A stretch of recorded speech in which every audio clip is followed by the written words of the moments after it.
നിനക്കെന്താ? എന്നെ ഫേസ് ചെയ്യാൻ മടി പോലെ വിച്ചു ചോദിച്ചപ്പോൾ ശ്രീ ബെഡിലേക്കിരുന്നു കൊണ്ട് അവളെ നോക്കി. ഭയമാടോ? തൻ്റെ മനസ്സിൽ എന്താണെന്ന് ഇപ്പോഴും എനിക്കറിയില്ല. മറ്റൊരു ജീവിതത്തിൽ കയ്പുനീർ കുടിച്ചവളാ താൻ. എൻ്റെ ഒരു നോട്ടം കൊണ്ട് പോലും താൻ വേദനിക്കരുതെന്ന് ഞാൻ ആഗ്രഹിക്കുന്നുണ്ട്. ശ്രീ ദയനീയമായി പറഞ്ഞപ്പോൾ വിച്ചു അവൻ്റെ അടുത്തേക്കിരുന്ന് അവൻ്റെ ഉള്ളം കൈ എടുത്ത് കൈക്കുള്ളിലാക്കി അവനെ നോക്കി. ഒന്നും വേണ്ട ശ്രീ, നീയായാ മതി. എനിക്ക് വേണ്ടി നീയോ നിനക്ക് വേണ്ടി ഞാനോ മാറേണ്ട. അത് മതി. എന്നെ മനസ്സിലാക്കിയാൽ മതി. വേദനിപ്പിക്കാതിരുന്നാൽ മതി. ശ്രീ വിച്ചുവിനെ വലിച്ച് നെഞ്ചോട് ചേർത്തു. മരിക്കും വരെ ഇനി നിന്റെ കണ്ണ് നിറയ്ക്കില്ല ഞാൻ. ഇതെൻ്റെ വാക്കാ. ശ്രീയുടെ വാക്കുകൾ അവളുടെ ഉള്ളിൽ മഞ്ഞുപോലെ പെയ്തു. വൈകിട്ട് ഓഫീസിൽ നിന്ന് വീട്ടിലേക്ക് പോകുമ്പോഴാണ് ആദർശ് സ്ഥിരമായി കൂടാറുള്ള അവൻ്റെ കൂട്ടുകാരുടെ താവളത്തിലേക്ക് എത്തിയത്. മദ്യപാനം നല്ല രീതിയിൽ തന്നെ ഇപ്പോൾ ആദർശനുണ്ട്. അവൻ്റെ പോക്ക് കണ്ട് മാധവിക്കിപ്പോൾ മനസ്സ് വേദനിച്ച് ജീവിക്കേണ്ടി വരുന്നു. ഒരു പെണ്ണിൻ്റെ കണ്ണുനീർ വീഴ്ത്തിയതിന് ദൈവം അവർക്കതിനുള്ള തിരിച്ചടി മകനിലൂടെ വീട്ടുമെന്ന് അവർ തിരിച്ചറിഞ്ഞില്ല. അന്നും പതിവ് പോലെ കൂട്ടുകാർക്കിടയിലെത്തിയ ആദർശിനെ പരിഹാസത്തോടെയാണ് അവർ സ്വീകരിച്ചത്. വിച്ചുവിനെ ഉപേക്ഷിച്ചതിൽ പലർക്കും അവനോട് ദേഷ്യമുണ്ട്. കാരണം കുടിക്കുമെങ്കിലും കുടുംബം നന്നായി നോക്കുന്നവരായിരുന്നു അവരിൽ പലരും. എന്തൊക്കെ പറഞ്ഞാലും കൂട്ടുകാരനായതുകൊണ്ട് അവർക്കവനെ തള്ളിക്കളയാനും കഴിയില്ലായിരുന്നു. നിനക്ക് സദ്യ കിട്ടിയോടാ ആദർശേ? ഒരുവൻ അവനെ നോക്കി പരിഹാസത്തോടെ ചോദിച്ചപ്പോൾ ആദർശ് കാര്യമറിയാതെ അവനെ നോക്കി. സദ്യയോ? നീ എന്താ പറയുന്നത്? അപ്പം നിന്നെ വിളിച്ചില്ലേ? ഇന്ന് നിന്റെ മുൻ ഭാര്യയുടെ കല്യാണമായിരുന്നു. ആദർശ് പകപ്പോടെ അവനെ നോക്കി. നീ എന്താ പറഞ്ഞേ? വിച്ചുവിൻ്റെ? ആദർശ് തളർച്ചയോടെ ചോദിച്ചു പോയി. ആഹാ, അപ്പം നീ അറിഞ്ഞില്ല അല്ലേ? ഇന്ന് അവളുടെ കല്യാണമായിരുന്നു നമ്മുടെ അമ്പലത്തിൽ വെച്ച്. ആരെയും വിളിച്ചില്ല. കനത്ത ഹൃദയഭാരത്തോടെ ആദർശ് നിലത്തേക്കിരുന്നു പോയി. ഈ വേദന നീ അർഹിക്കുന്നു ആദർശേ. നിന്നോട് സഹതാപം പോലും തോന്നുന്നില്ല. അതിലൊരുവൻ പുച്ഛത്തോടെ അവനെ നോക്കി പറഞ്ഞു. ഇടറിയ കാലടികളോടെ വീട്ടിലേക്ക് വന്ന് കയറിയവൻ സോഫയിലേക്ക് മറിഞ്ഞു. മശൂലം, ഇന്ന് 4 കാലിലാണല്ലോ. തൊന്തടക്കണം. മാധവി പിറുപിറുത്തുകൊണ്ട് അവരുടെ മുറിയിൽ കയറി വാതിലടച്ചു. മദ്യത്തിൻ്റെ ലഹയിൽ പോലും വിച്ചുവിൻ്റെ വിവാഹ വാർത്ത തന്നെയായിരുന്നു അവൻ്റെ മനസ്സിൽ. ഞാൻ പറഞ്ഞതല്ലേ, കാല് പിടിച്ച് മാപ്പ് പറയാന്ന്. നീ പോയി അല്ലേ? പോയിക്കോ. എനിക്കാരും വേണ്ട. പുലമ്പിക്കൊണ്ടവൻ കമിഴ്ന്ന് കിടന്നു. ഒരു കോട്ടൺ ടോപ്പും പാൻറ്റുമായിരുന്നു വിച്ചു കുളി കഴിഞ്ഞ് ഇട്ട് വന്നത്. അമ്പലത്തിൽ നിന്ന് ചാർത്തിയ സിന്ദൂരത്തിൻ്റെ ശേഷിപ്പ് ഇപ്പോഴും അവിടെ ബാക്കിയുണ്ടായിരുന്നു. അവൾ അവിടെയൊന്ന് വിരലോടിച്ചു. ആ കാഴ്ച കൊണ്ടാണ് ശ്രീ കയറി വന്നത്. വിച്ചു കുങ്കുമച്ചെപ്പ് കയ്യിലെടുത്തപ്പോൾ ശ്രീ അത് വാങ്ങി അവളെ നോക്കി.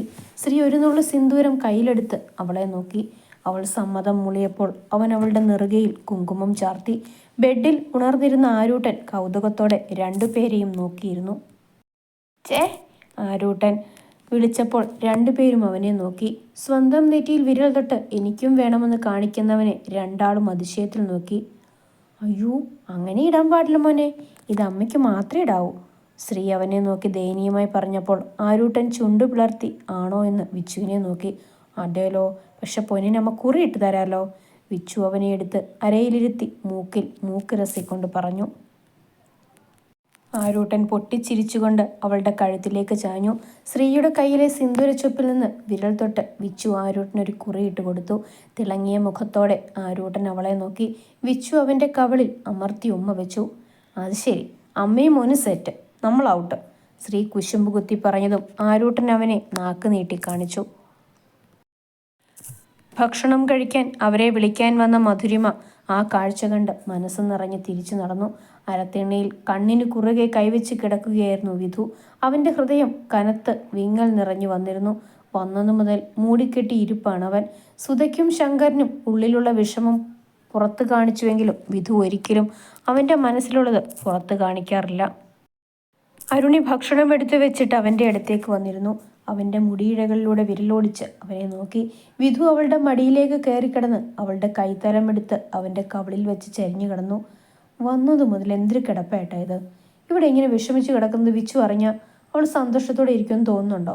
അരുണി വിഷമത്തോടെ പറഞ്ഞപ്പോൾ വിധു എഴുന്നേറ്റിരുന്ന് അവളെ നോക്കി. ഏട്ടൻ്റെ മനസ്സിൽ എന്താണെന്ന് എനിക്കറിയാം.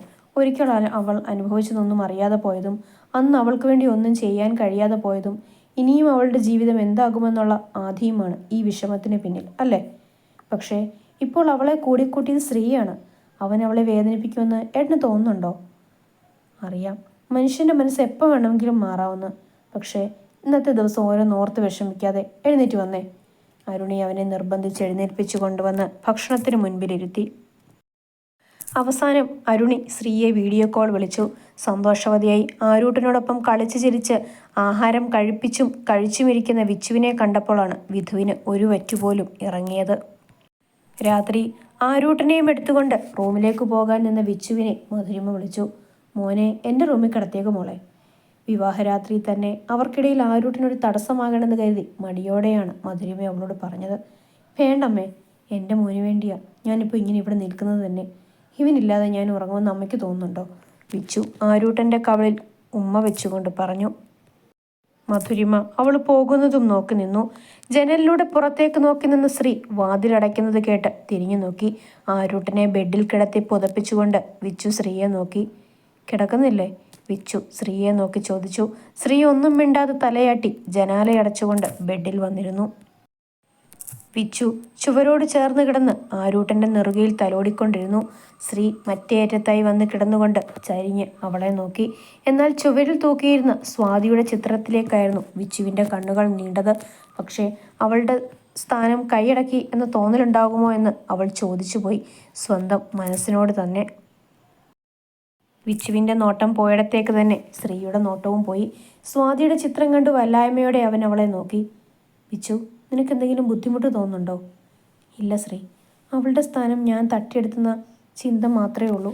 ജീവിച്ച് കൊതി തീരും മുൻപേ നിന്നെയും മോനെയും വിട്ടു പോയതല്ലേ അവൾ. വിച്ചു നെടുവീർപ്പോടെ പറഞ്ഞപ്പോൾ ശ്രീ അവളെ നോക്കി. ഒരിക്കലുമല്ല വിച്ചു, നിന്റെ സ്ഥാനം തെട്ടിയെടുത്തത് അവളായിരുന്നു. ഇന്നെൻ്റെ പാതിയായി നീ വന്നത് വൈകിപ്പോയിട്ടല്ലേ. നമുക്കിടയിൽ സ്വാതി വന്നില്ലായിരുന്നുവെങ്കിൽ എൻ്റെയും മോൻ്റെയും കൂടെ നീ ആവുമായിരുന്നില്ലേ ഉണ്ടാവേണ്ടത്. അതുകൊണ്ട് ഒരിക്കലും സ്വാതിയെ ഓർത്ത് നീ വിഷമിക്കരുത്. വിധിയായിരുന്നു എല്ലാം. ഇനിയെങ്കിലും നമുക്ക് ജീവിക്കണം വെച്ചു. നോവറിയാതെ സന്തോഷത്തോടെ മോനോടൊപ്പം. ശ്രീ വിച്ചുവിൻ്റെ കരം കവർന്നുകൊണ്ട് പറഞ്ഞപ്പോൾ വിച്ചു കണ്ണു തുടച്ച് മങ്ങിയൊരു പുഞ്ചിരി അവന് നൽകി. രണ്ടുപേരും നിദ്രയിലേക്ക് വീഴുമ്പോൾ ഇരുവരുടെയും വിരലുകൾ കോർത്തു പിടിച്ച് ഉറക്കത്തിലും ആരൂട്ടൻ പുഞ്ചിരി തൂകി. തെക്കേത്തൊടിയിൽ അശാന്തിയുടെ കാറ്റ് വീശിക്കൊണ്ടിരുന്നു. ജനൽപ്പാളികളിൽ ആ കാറ്റ് വന്ന് തഴുകി കടന്നുപോയി. രാവിലെ ഉറക്കമുണരുമ്പോൾ ആരൂട്ടനെ ചേർത്ത് പിടിച്ച് ഇരുവരുടെയും കൈകൾ പരസ്പരം പുണർന്നിരുന്നു. പ്രഭാതരശ്മികൾ മുഖത്തേക്ക് പതിച്ചപ്പോൾ വിച്ചു കണ്ണുകൾ പതുക്കെ തുറന്നു നോക്കി. ആരൂട്ടൻ ശ്രീക്ക് നേരെ ചരിഞ്ഞു കിടന്ന് നല്ല ഉറക്കമാണ്.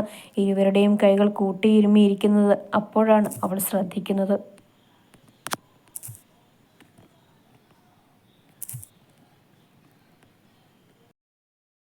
വിച്ചു കൈമാറ്റി കൈകുത്തി ചെരിഞ്ഞു കിടന്നുകൊണ്ട് രണ്ടുപേരെയും നോക്കിക്കിടന്നു. ഒരുപാട് സ്വപ്നം കണ്ടിരുന്ന നമ്മുടെ ജീവിതത്തിൻ്റെ നല്ല നിമിഷങ്ങളായിരുന്നു ഇതൊക്കെ. പക്ഷേ വേർപിരിഞ്ഞു പോയില്ലേ ശ്രീ നമ്മുടെ പ്രണയവും ജീവിതവും. തിരികെ കിട്ടിയിട്ടും എന്തുകൊണ്ടാണ് എനിക്ക് ഒന്ന് പുഞ്ചിരിക്കാൻ പോലും കഴിയാതെ പോകുന്നത്? നെടുവീർപ്പോടെ മനസ്സിൽ പറഞ്ഞുകൊണ്ട് വിച്ചു ആരൂട്ടൻ്റെ കവളിൽ ഉമ്മ വെച്ചുകൊണ്ട് എഴുന്നേറ്റു. അവൾ എഴുന്നേറ്റു പോയതും ഉണർന്നു കിടന്നിരുന്ന ശ്രീ നെടുവീർപ്പോടെ തിരിഞ്ഞു കിടന്നു. കുളി കഴിഞ്ഞ് വിച്ചു അടുക്കളയിൽ കയറി. മധുരിമ 7 മണി കഴിഞ്ഞേ എഴുന്നേൽക്കാറുള്ളൂ. വാദത്തിൻ്റെ ബുദ്ധിമുട്ടുള്ളതിനാൽ അതിരാവിലെ എഴുന്നേൽക്കുന്നതും ജോലി ചെയ്യുന്നതും വളരെ ബുദ്ധിമുട്ടാണ്. സമയം 6:30 കഴിഞ്ഞതേ ഉള്ളൂ. വിച്ചു ഫ്രിഡ്ജ് തുറന്ന് പാലെടുത്ത് പുറത്ത് വെച്ചു. തേയിലപ്പൊടിയും പഞ്ചസാരയും ഇരിക്കുന്ന സ്ഥലം നോക്കി കണ്ടുപിടിച്ചു. ഫ്രിഡ്ജിൽ തന്നെ അപ്പത്തിൻ്റെ മാവിരിപ്പുണ്ടായിരുന്നു. ചായ ഫ്ലാസ്കിലാക്കി വെച്ചു. അപ്പവും ഉണ്ടാക്കി കറിയും വെച്ചു. മധുരിമ എഴുന്നേറ്റ് വരുമ്പോൾ കാപ്പി ഉണ്ടാക്കി വെക്കുന്ന വിച്ചുവിനെ അത്ഭുതത്തോടെ നോക്കി. മോള് രാവിലെ എഴുന്നേറ്റോ? ആ, അമ്മ വന്നോ? ഞാൻ ചായ തരാം. വിച്ചു ചായ കപ്പിലാക്കി മധുരിമയ്ക്ക് കൊടുത്തു. പിന്നെ മോളെ, ആരൂട്ടിന് ഹോർലിക്സ് ഇരിപ്പുണ്ട്, പാലിട്ട് രാവിലെ അതാ കൊടുക്കുന്നത്. ശരി അമ്മേ, അമ്മ ചായ കുടിക്ക്, ഞാൻ ശ്രീയെ നോക്കിയിട്ട് വരാം. ഒരു കപ്പിൽ ചായയും എടുത്തുകൊണ്ട് പോകുന്ന വിച്ചുവിനെ മധുരിമ സന്തോഷത്തോടെ നോക്കി. ഈശ്വര, വർഷങ്ങൾക്ക് മുൻപ് ഈ കാഴ്ച കാണാൻ ആഗ്രഹിച്ചവളാണ് ഞാൻ. അല്പം വൈകിയെങ്കിലും ഇത് കാണാനുള്ള ഭാഗ്യമുണ്ടായിരുന്നു എനിക്ക്. അവർ നെഞ്ചിൽ കൈവച്ച് പ്രാർത്ഥിച്ചു. ആരൂട്ടൻ ബെഡിൽ എഴുന്നേറ്റിരുന്ന് കണ്ണു തിരുമ്മിയിരിക്കുമ്പോഴാണ് വിച്ചു കയറി വന്നത്. അമ്മയുടെ പൊന്നെ, എഴുന്നേറ്റോ? ചായ ടേബിളിൽ വെച്ചിട്ട് വിച്ചു ആരൂട്ടനെ വാരിയെടുത്തു. ആരൂട്ടൻ അവളെ കണ്ടപ്പോൾ കണ്ണു വിടർത്തി ഒക്കത്തിരുന്ന് അവളെ മുറുക്കെ പിടിച്ചു. പല്ല് തേച്ച് തരാമല്ലോ അമ്മ. അവൻ്റെ താടിത്തുമ്പിൽ പിടിച്ച് കൊഞ്ചിച്ചുകൊണ്ട് വിച്ചു വാഷ്റൂമിലേക്ക് നടന്നു. അപ്പോഴാണ് ശ്രീ വാഷ്റൂമിൽ നിന്ന് ഇറങ്ങി വന്നത്. ശ്രീ അകത്തുണ്ടായിരുന്നത് അറിയാതെ വിച്ചു വാതിലിനടുത്തെത്തിയതും ശ്രീ പെട്ടെന്ന് ഇറങ്ങി വന്നതും ഒരുമിച്ചായിരുന്നു. രണ്ടാളും പരസ്പരം കൂട്ടിമുട്ടി. അമ്മേ ഇച്ചു, ആരൂട്ടൻ ദേഷ്യത്തിൽ ശ്രീയെ നോക്കി പറഞ്ഞു. ശ്രീ അവനെ കലിപ്പിച്ചു നോക്കി. അവൻ്റെ ഒരു അമ്മ. ഇന്നലെ അവർ ഞാനേ ഉള്ളായിരുന്നു. ലോകത്തിലെത്ര അമ്മയും മോനും. ശ്രീ ചുണ്ടുകൊട്ടി പറഞ്ഞുകൊണ്ട് ഇറങ്ങിപ്പോയപ്പോൾ വിച്ചു ചിരി അടക്കി നിന്നു. ആരൂട്ടനെയും പല്ല് തേപ്പിച്ച് മുഖമൊക്കെ കഴുകിക്കൊടുത്ത് ഇറങ്ങിയപ്പോൾ വിച്ചു കൊണ്ടുവച്ച ചായ കുടിച്ച് നിൽപ്പായിരുന്നു ശ്രീ. ശ്രീ, ഇപ്പോൾ ബ്രേക്ക്ഫാസ്റ്റ് കഴിക്കുമോ? ഇല്ലടാ, കുറച്ച് കഴിയും. വിച്ചു തലയാട്ടിക്കൊണ്ട് മോനെയും കൊണ്ട് ഹാളിലേക്ക് നടന്നു. പിന്നാലെ ശ്രീയും വന്നു. സോഫയിൽ മോനെ ഇരുത്തിയിട്ട് ബോട്ടിലാക്കി വെച്ചിരുന്ന പാലെടുത്തുകൊണ്ട് ആരൂട്ടന് കൊടുത്തു. ശ്രീ, നിങ്ങൾ 3 പേരും അമ്പലത്തിൽ പോയിട്ടോ? സുധ വിളിച്ചിട്ടുണ്ട്. ഉച്ചയ്ക്ക് അവിടുന്ന് ഭക്ഷണം ആവാമെന്നാണ് പറഞ്ഞത്. നമുക്ക് പോവാമേ. അമ്പലത്തിൽ പോയിട്ട് വന്നിട്ട് ഒരുമിച്ച് പോവാം. ഇത് എത്ര വട്ടമായി സുധാമേ? എൻ്റെ ആദി, ഇതൊക്കെ ഈ അവസ്ഥയിലുള്ളതാണ്. നീ ഇങ്ങനെ ടെൻഷനാവാതെ. ആദ്യത്തെ 3 മാസം ചില പെൺകുട്ടികൾക്ക് നല്ല ഛർദിയുണ്ടായിരിക്കും. അനുവിന് തുടങ്ങിയിട്ടല്ലേ ഉള്ളൂ. സുധ ആദിയെ കാര്യങ്ങൾ പറഞ്ഞു മനസ്സിലാക്കി കൊടുക്കുകയായിരുന്നു. ആദിയേട്ടാ, അനുവേട്ടത്തെ ഫ്ലാറ്റിൽ ഒറ്റയ്ക്കാക്കാനാണ് തീരുമാനം. പ്രത്യേകിച്ച് തലകറക്കമുള്ളതല്ലേ. നിങ്ങൾ 2 പേരും മാത്രമല്ലേ ഉള്ളൂ. എന്തെങ്കിലും അത്യാവശ്യം വന്ന ആരുണ്ടൊരു സഹായത്തിന്? അരുണി അനുവിൻ്റെ അടുത്ത് വന്നിരുത്തും കൊണ്ട് പറഞ്ഞു. ആദി, അനുവിനെ ഇവിടെ നിർത്തുമോനെ? ഈ അവസ്ഥയിൽ ഒറ്റയ്ക്ക് എങ്ങനെയാ? ശങ്കരൻ ആദിയെ നോക്കി പറഞ്ഞു. അത് ഞാൻ ഒറ്റയ്ക്ക് അവിടെ നാട്ടിലേക്കൊരു ട്രാൻസ്ഫർ വാങ്ങിയ പോരേട്ടാ. വിധുവും കൂടി ചേർന്നതോടെ ആദി നിസ്സഹായനായി എല്ലാവരെയും നോക്കി സമ്മതം മൂളി.